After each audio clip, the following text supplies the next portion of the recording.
and welcome to the Rest is Football question and answer episode with Micah Richards, Alan Shearer and me, Gary Lineker. I was going to say we're fresh after the morning after, because we had a dinner last night, which I hate saying this word about myself because it sounds a bit weird, but where I won the Legends of Football Award that Alan's already won at one point. Jill Scott also was collected her award as well, and a little bit croaky this morning, a little bit tired.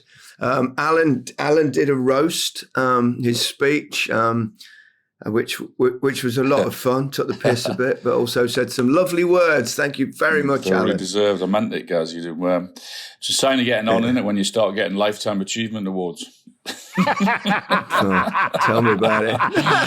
It was a good night, though. I thought everyone spoke really well, and obviously for charity, but it was a bit nerve-wracking standing on stage with a speech thinking, I don't know how many people were there. What does that room hold? 1,500? Maybe more?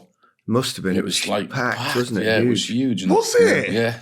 In the Grosvenor House, Micah. It was huge. What was lovely was the amount of former players that I'd played with, and one or two that I played against, but from all the clubs that I've kind of played for here in England, and there's from Everton, there's like Peter Reid and Trevor Stephen, Paul Bracewell. From Tottenham, Gary Mabbott, Steve Sedgley, David Howell. From Leicester, it was like Alan Smith and Gary McAllister, Ian Wilson, Gordon Milne, my manager at Leicester, who I think is the only coach stroke manager I've played for that's still alive. He looked great. He's 88 years old. From England, there was, Peter Beardsley, Peter Shilton, Paul Parker, lots of Mark Bright was there. Loads of don't forget anyone. Don't forget anyone. That's what I'm thinking. I probably will, and apologies if I do. I did mention Gary. You did, yes, you did. Yeah, so Gary. What about Reedy's trousers, man? What about Reedy's flares? Oh, Peter Reedy. I mean, Reedy is one of the great characters in football and always has been. He's so much fun. He came in with these massive kind of flares with pointy shoes. I mean, he's always been like a fashion guy. He loves wearing stuff like that. And he hasn't changed. I had to get him on stage at that point. So it was lovely. They got Wayne Rooney to present the trophy. I mean, that was a bit of confusion there, Alan, with you. Yeah, I didn't know that. What happened? Come on, do tell. On Saturday, when me and Wayne were doing Match of the Day, we sat in the room as you do, and we're having a cuppa watching the football. And Wayne said to me, Are you going to this thing on Monday evening for Gary at the Grosvenor House Hotel in London? I said, yeah. He said, I'm presenting the award. I went, are you? I said, I thought I was. I've been told I am. He went, really? So I text Jeff Shreves, one of the organisers, and I said, I thought I was presenting the award. He said, no, Wayne is. I said, well, what? And he said, oh my God, I am so sorry. Because he asked me 3 months ago if I would present the award and do the and do the speech as well. And I said to him, what the fuck's going on here? He said, oh my God, I'm sorry, I forgot to tell you. We've got Wayne to present the award and you're doing the roast an hour or two earlier and you got to speak for 6 or 7 minutes. I was like, oh my God. Fucking hell, I had like 24 hours to get a speech together. It worked out pretty well in the end though, yeah. You spoke really well. You took the piss a bit, but you're also incredibly kind. I think we've got some of it, if not all of it. So they might put that segment in right now, if that's the case. Just before we get on to Gary, Shrevesy, Jeff Shreves, the outgoing chairman of this amazing event, is leaving us, and he's heading to America, aren't you? The brilliant Jeff Shreves that apparently arranges everything said to me 3 months ago, Alan, would you mind coming presenting the trophy to Gary at the Legend of Football evening? I said, absolutely, no problem. Saturday night, I was working with Wayne Rooney on Match of the Day, and Wayne says to me, are you there on Monday evening at the Grosvenor? I said, yeah. He said, oh, I'm there too, I'm presenting the award to Gary. So I text Jeff and I said, I thought I was presenting this fucking award to Gary. And he went, okay. I forgot to tell you, you're actually doing the roast and the speech that has to last for about 5 or 6 minutes. So the sooner you fuck off to America, the better. Because we all know Maggie and Emily do all the work here. What a job they do, guys, by the way. So it's amazing. Thank you.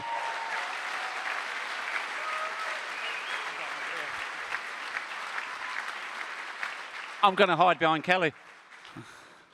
Where's that picture of me and Gary that was meant to come up?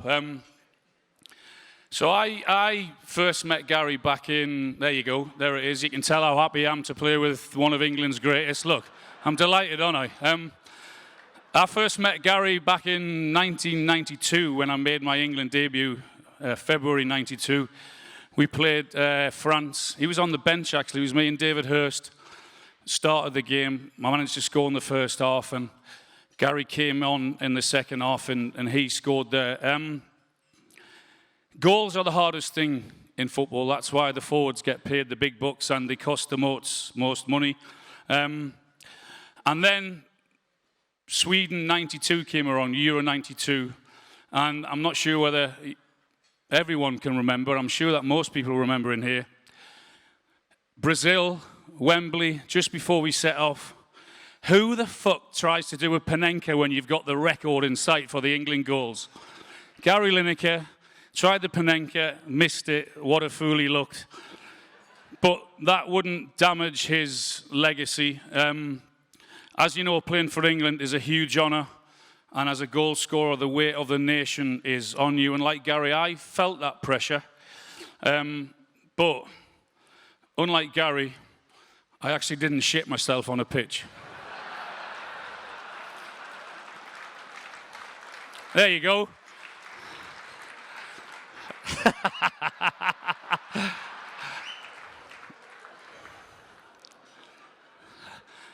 And in case if you didn't know it, Gary also played for Barcelona, because every second he gets on the podcast, remember I used to play for Barcelona, scored a hat-trick in Newcastle or whatever, yeah. But then he went into the media, first a pundit, and then taken over from the amazing Des Lynam, which everyone thought was impossible. But not only did he do that, but he absolutely smashed it. He was amazing at it.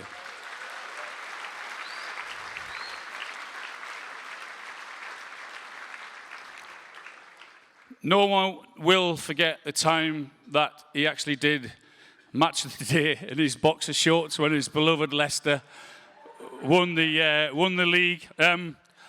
We thought you might have worked on your body. I mean, you've got tits like my mother, who's 80.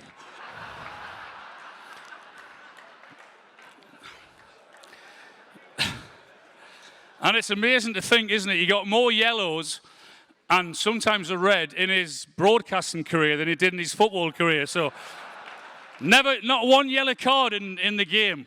I don't know how he got away with that, but, you know, in life, if you've had an amazing career, you've been extremely lucky, you've worked hard, you've done well, to play football at the highest level, to represent your country in World Cups, to bring home a golden boot as the best and the biggest goal scorer, is something incredibly special. That's one career. If you then go on to another career, and as I said, absolutely smash it for 26 years and being the best presenter there is around and being everyone's favourite on a Saturday evening, that's 2 careers.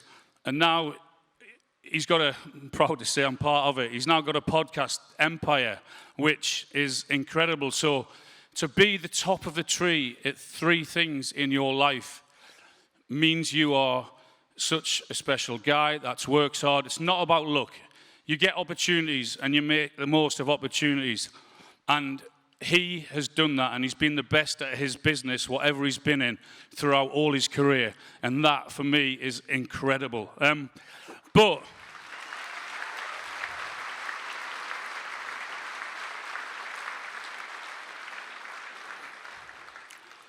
for me, and I'm sure you won't thank me for saying this, his biggest achievement are his 4 boys. 3 of them are here this evening. He's got George, Harry, and Tobias is not in. Angus is here. I know how much he loves them. I know how much those boys are proud of their old man. They follow him wherever he goes. They support him wherever he goes. Because you know what? He's been the best, and he is the best. And he's a pal of mine, and I'm proud to say that. Well done, Gary, and well done, Jill. Thank you. Good night. Gentlemen, Alan Shearer. We'll give the charity mention Nordiff and Robbins that kind of do amazing work with music therapy for kind of autistic children and Down syndrome kids and stuff like that. So well done to them. It was a lot of fun. And shame you couldn't be there, Micah, but you did send a nice message that was played out on the screen. You got a good reaction to it as well. You did. I reaction like you. I don't know why, but I thought, I was speaking to Josh, and he asked me because I had an appointment this morning. That's why I couldn't come. And I said, if I'm going to do a speech, it's got to be short and sharp. And it's got to be funny. If there's a one-liner you can give me that's funny. And he said, you've got to go with the time when he shit his pants. You weren't the only one, Micah. Was he? He wasn't, no. So I went with that, quick, short and sharp. Yeah. But I'll give you loving as well, didn't you? It wasn't just a piss take. Wayne said to me afterwards, when we were having a drink in the bar, guys, Wayne said to me afterwards, he said, Al, you totally fucked me with your speech. He said, because you said in your speech exactly what I was going to say. I was going to tell the story about Saturday night. He says, when you told it, he said, I just didn't know what else to say because that was my words. I tell you what, I don't know whether they did this on purpose, Micah, but I get the two people, obviously Alan doing the speech and Wayne giving me the trophy. Alan scored more kind of goals in the top flight than me, and Wayne Rooney scored more goals from England. I mean, crikey, they just had to outdo me, didn't they? Pair of them. But we never. But it was a lovely night. We didn't shit on the pitch, and we didn't play for Barcelona. No. God, before I said a few words, I nearly shit on the stage. But anyway, that would have been too much. But it was a good night. It was a good night. Right. So GT asks, Sandro Tonali is one of the best midfielders in the country. Discuss. Yeah, I wouldn't argue with that. I think with the problems that he had when he first arrived, obviously, well documented, and for him have to sit and train basically on his own for months, he's turned into a beast of a midfielder. He's horrible to play against. And even his performances for Italy, if you've been watching them when he goes away on international duty, Newcastle have got a top midfielder on the hands there. There's no doubt about it. He's brilliant. He really is. Agreed. When he was in Italy, he was a big midfielder over there. Obviously, there was a load of talks about him leaving and where would he go. But he's always been a top midfielder. He's not, yes, he's improved in the Premier League, but he's always been class. He's great on the ball. He's tenacious. He can win tackles. He can dominate the midfield. And he's up there with the best midfielders in the Premier League, without doubt. Yeah. And he has been for a long time. He just had the thing that Al mentioned earlier on to hinder his start. Yeah, not sure I can add much to that other than concur with both of you. Terrific player in a very strong midfield. Alan, much to be enthused about. Adam Alcock. Great name. A lot of talk about United needing to change. I think it means Manchester United. Their shape or system. But do Liverpool need to change their system or formation to get the most out of their summer signings? Micah. It's a good question. I think just in regards to Man United, why we talk about them so much in terms of system is because we believe as pundits, when you're struggling to go back to a 4-3-3 or a 4-5-1 can just help you out at times. So that's why we always talk about their system and a manager who wants to implement his way in that system. And at this moment, I don't think they've got the players to do that. With Liverpool, I think their system's perfectly fine. I just think they've got too many players in the same position. So it's a headache for a manager. So Ekitike and Isak up front. Gakpo's probably the best in terms of balance for the left. Salah's always going to play right. I think you can play two holders and Wirtz just in front of them, and that be no problem. The problem is Vert's just taken a little bit longer to settle in than we all thought. That's all it is. And if you actually scrutinise the game, Verts has actually created some very good chances. They've just not been taken at that time. If he would have got that assist for Salah at the weekend, before he played someone... Brilliant flick with his left foot. Correct. And then we're thinking about, he's got an assist there. He's got a goal. The only thing with Verts, I think he's taking a little bit too long. If he does it a little bit sharper, the problem is the price tag. When you get bought for that amount of money, everyone expects now. But I don't think it's anything to do with the system. I just think it's the players need to settle in. Yeah, I think they'll come good. I think they'll improve. He'll sort it out. He's clearly a good coach. I think the same thing. I think he does fiddle around with his systems a little bit. He doesn't always play the same way. It's slightly different, I think, to Manchester United, because he's a stickler for a certain way of playing, where I think Slot's got a bit more versatility about his formats and a bit more fluidity and flexibility, possibly. Yeah, I agree. He's just got to find a balance. I think the players that they've bought haven't fitted into Liverpool's systems yet. Liverpool's system last year worked so well for them. I mean, they won the league at a canter. And those players are yet to fit into it. I agree that I don't think it'll be long. He will find a way. He might have to tweak things and leave one or two out and upset, but that may have to be his job to do that, and I'm sure he will. But I think it's just a matter of time before they find that balance. Just add on that, I know it's supposed to be short and sharp, but just if you look at midfield last year, McAllister, Gravenberch and Szoboszlai, because I play with Salah, and Salah's said in interviews, the managers wanted to stay higher wide and just concentrate more on what he can do offensively. When you got Verts, because he's not, I'm not saying he's not hard working, but he's not a box-to-box midfield. He's a flair player. He's going to open the door for you. He's a 10. And Szoboszlai used to cover for that space for Salah. So it's a little bit different now. But I agree with Val, it'll come good. It just needs a bit of time. It takes me actually nicely onto a question, and I don't know whether he's taking the piss here, but it's Shat Adru. Do you know what? You know, when that came like public knowledge, that my accident on the field of play, shall we describe it? You told everyone, never mind it come public knowledge, didn't you? You told everyone, no? Well, I told everyone, but it's 20 years later and someone interviewed me and for Radio 5 Live, and they brought it up. They said, there's this rumour that you might have had like an accident on the pitch, and I thought, well, I'll just tell the story. And then after that, when I was on Twitter, every time I posted anything, I got like hundreds of replies, and whatever the subject was. Say I was talking about, this young Micah Richards is a good player, and all the replies would be shat on Micah, shat on Richards, shat on Micah and Manchester City, shat on, and it was like hundreds and hundreds and hundreds of them. I think Shatadru it looks like just one name, so hopefully it's not deliberate piss take, but I don't mind. But it kind of leads on from the last question, really, and it's I think Amarim referred to it a couple of days ago. He says, are pundits overcritical about Manchester United? Liverpool, Arsenal have gone through poor spells in the past, but they're never ever treated the way United are constantly. The level of critique on other signings is never the same either. Why? Maybe I'll perhaps go first on this. I would say Arsenal have had a lot of stick from pundits in the media. We're talking about Liverpool in this episode because they're only a point off the lead, but they've not reached the giddy heights of last season, and Liverpool have been pretty consistently good over the last number of years because of being with Klopp.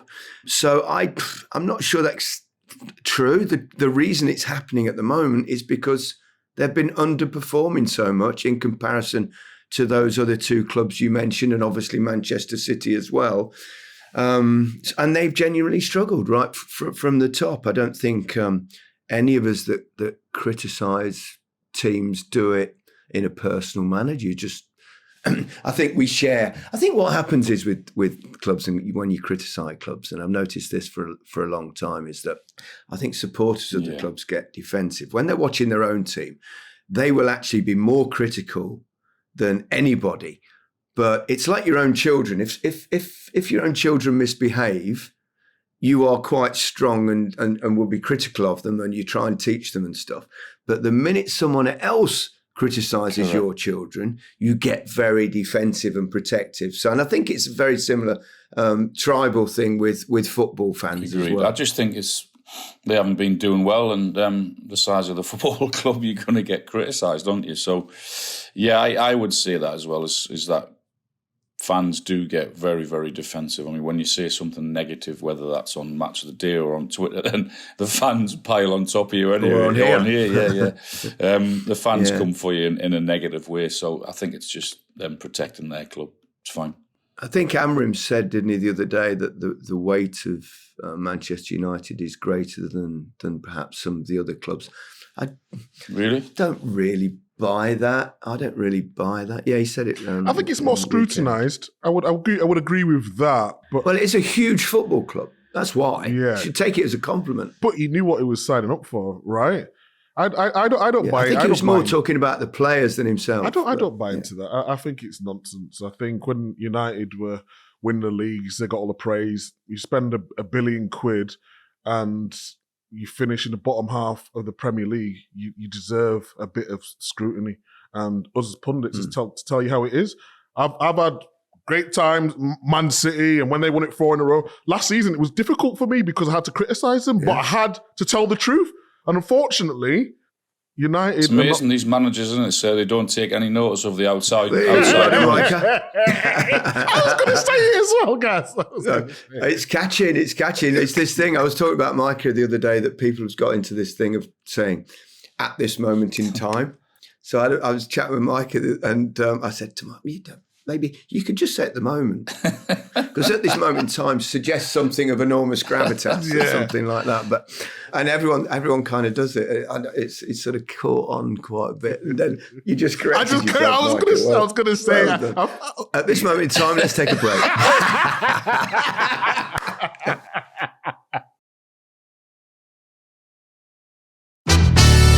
Welcome back to the Rest is Football question answer episode with Alan Shearer, Micah Richards and me, Gary Lineker. Let's crack straight on. Stephen Ord, one for you, Micah. Would Micah swap his Premier League title for being the record goal scorer with 261 goals? Of course he would. Oh, it's a good question, though. If it was a this is a good question, you know. I mean, we have to remind folk that Alan also did win a Premier League title, but I mean, so that's a really good question. I love it. Oh, maybe it should have been FA Cup. How long have you held that record for, Al? Since you retired, so how long's that? I think I might have been top of the list since 1994, Micah. That was only 2 years old then, though, so it's amazing, isn't it, that football there was no game before 1992. No one played football. What a question that is. I know, it didn't exist. Now he's won it nearly as long as Anton Decker. the MTA. You know what? It's a team sport. It's not. We don't come into the sport for individual accolades, do we? I mean, to have it. Aren't we? It's great. You see, I think like a defender. You strikers think differently. You think like a team player. It took you fucking 10 minutes to answer it, so it can't be that easy. We'll shorten that in the edit, don't worry. I'm going to say stick with the Premier League. Oh. Okay. Got one from Derek. Why is Ange trying so far and successfully to change a system that works so well at Forest under Nuno? Surely if it ain't broke, then it doesn't need fixing. Normally, when a manager is sacked, you're going into a football club with problems, with issues, and you've got a bit of a shitty run of results and the things are not good. But it's not the case here, is it? He's walking into a football club that had a great season last season in a system that was built for all of those players. But that's not Ange's system, is it? He plays quite differently to what Nuno did. So yeah, it's a tough one. It really is, and he's got to get results pretty quickly, or you know what's going to happen. Yeah. Well, the owner has brought him in, And I presume he realises there's a very different style of football that Nuno would have played at Forest and that generally Ange Postecoglou has played in his football. So therefore, you can't change that quickly. It takes time. So surely they're going to give him, a chance to change things properly for the good. You hope so. Normally Forest last year. But you never know. Forest last year, whenever that system, a lot of it was built around Chris Wood. And when Forest won the ball, you could see 4 or 5 running forward.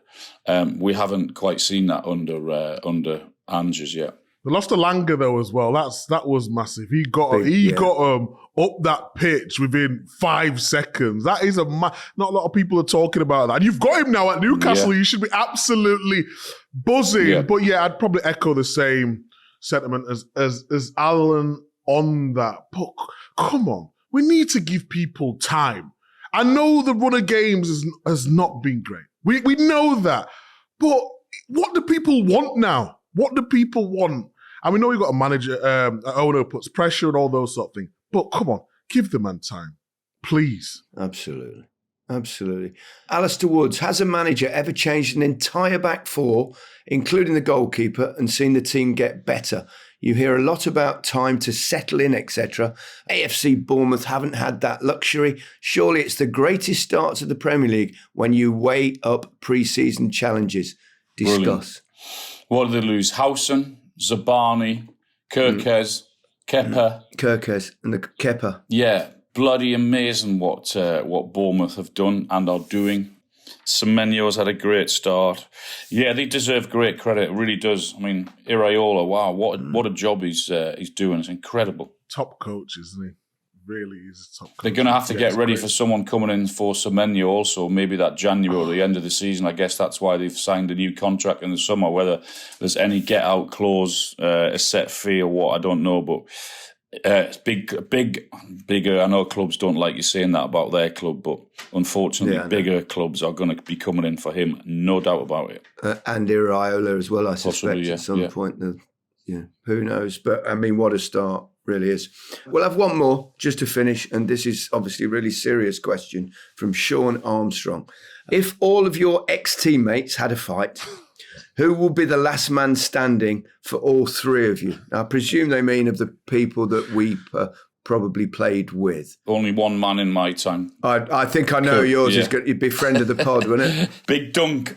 Big Dunk. I thought it might be Big Dunk. I'm going to go Terry Butcher. Yeah. Ooh. Terry Butcher was hard as nails. You remember when he played with the bandage and blood pouring anywhere? It's no way he's going down. I'm going to go Vincent Kompany. Ooh, yeah. He's a big lad.